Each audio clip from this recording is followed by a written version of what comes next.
Magandang umaga Pilipinas, nagbabalik po ang Panahon TV. Sa patuloy na pag-iral nitong bagyong Marce sa loob ng Philippine Area of Responsibility, makakapanayam na natin ngayon ang isa sa mga pag-asa weather forecaster, Mr. Mendoza. Magandang umaga po Mr. Meno, maaari niyo po ba kaming mabigyan ng pinakahuling datos ng pag-asa dito sa bagyong Marce? Ito po ba ay lumakas pa at nasaan na po ito ngayon? Magandang umaga din, Eunice, at magandang umaga sa ating mga kababayan. Para sa ating update tungkol sa binabantayan nating bagyong si Marce, ito nga sa kasalukuyan ay naging isa ng tropical storm. At ito sa kasalukuyan nasa layong 85 kilometers east-southeast nga ng Rojas City. Ito may taglay na lakas na hangin umaabot sa 65 kilometers per hour at may mga pagbugso naman na umaabot sa 110 kilometers per hour. Patuloy itong tumatahak sa direksyong west-northwest sa bilis na 24 kilometers per hour. At inaasahan natin na ang bagyong ito naman ay lalabas nga sa linggo ng gabi sa Philippine Area of Responsibility. Mr. Meno, matapos itong maglandfall sa tatlong area sa Visayas, ano po ba yung mga posible pang senaryo nitong bagyo? Kailan po ba ito inaasahang lalabas ng ating boundary at ano pa yung mga inaasahang tatamaan nitong bagyo?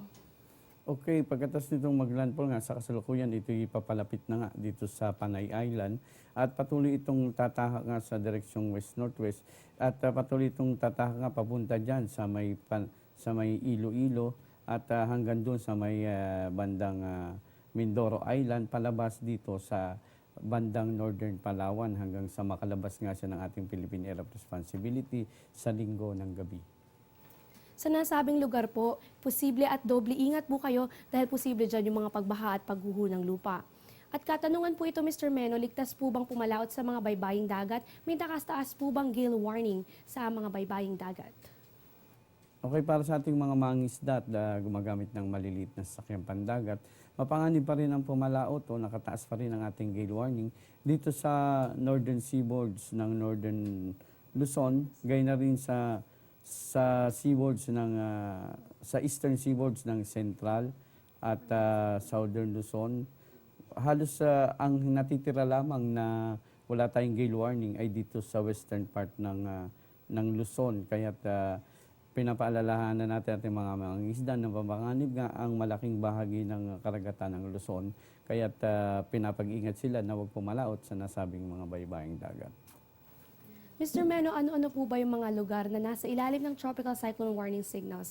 Nataasan po ba ito o nagkaroon po ba ng signal number 2? Oh, dahil nga naging tropical storm, nagkaroon tayo ng signal number 2. At ang signal number 2 natin nakataas naman sa mga sumusunod na lalawigan. Ito yung nakataas ngayon sa signal number 1 natin muna, nakataas dito sa Lubang Island, Masbate, Burias Island, Ticao Island, at gayon na rin dito sa Northern Palawan, Cuyo Island, rest of Oriental Mindoro, rest of Occidental Mindoro, at gayon na rin sa Biliran, Samar, sa Samar, Northern Samar, Eastern Samar, Leyte, Southern Leyte, gayon na rin sa Camotes Island, Negros Oriental, nalalabing bahagi ng Negros Occidental at Guimaras.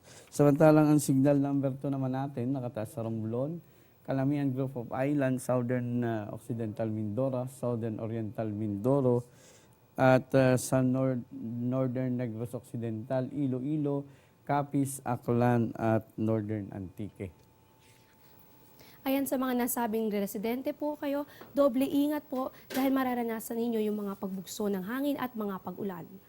Panghuling katanungan na po ito Mr. Meno, ano na po ba yung inaasahang magiging lagay ng panahon sa mga susunod na oras? Meron pa po bang ibang weather system na umiiral bukod dito sa bagyong Marce? Okay, para doon sa ating magiging lagay ng panahon, doon sa nabanggit natin kung saan nakataas ang ating signal number 2, ang mga lugar na yun makakaranas ng masungit na panahon na may maalon hanggang sa napakaalong karagatan.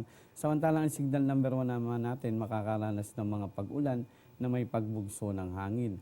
At inaasahan naman ang katamtaman hanggang sa kumisan ay malalakas na pag-ulan dito nga sa nalalabing bahagi ng Bicol Region, sa Mindoro, at gayon na rin sa Marinduque, at gayon na rin sa Quezon Province. At sa mga lugar na nabanggit, patuloy na maging alerto sa posibleng pagkakaroon naman ng mga pagguho at mga pagbaha. At samantalang dito naman sa Kamaynilaan at sa nalalabing bahagi ng Luzon, patuloy tayong makakaranas ng mahina hanggang sa katamtamang mga pag-ulan na may pulo-pulong pag-ulan at pagkidlat, pagkulog.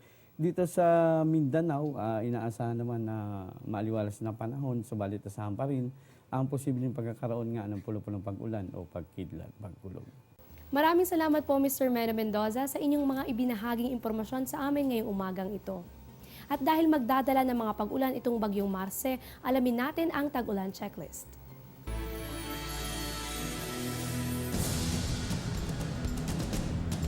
Mga dapat dalhin ngayong panahon ng tag-ulan.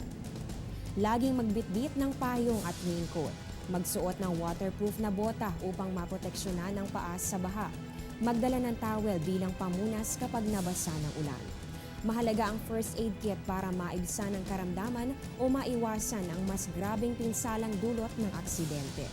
Tandaan na tuwing panahon ng tag-ulan, iba yung pag-iingat ang kailangan.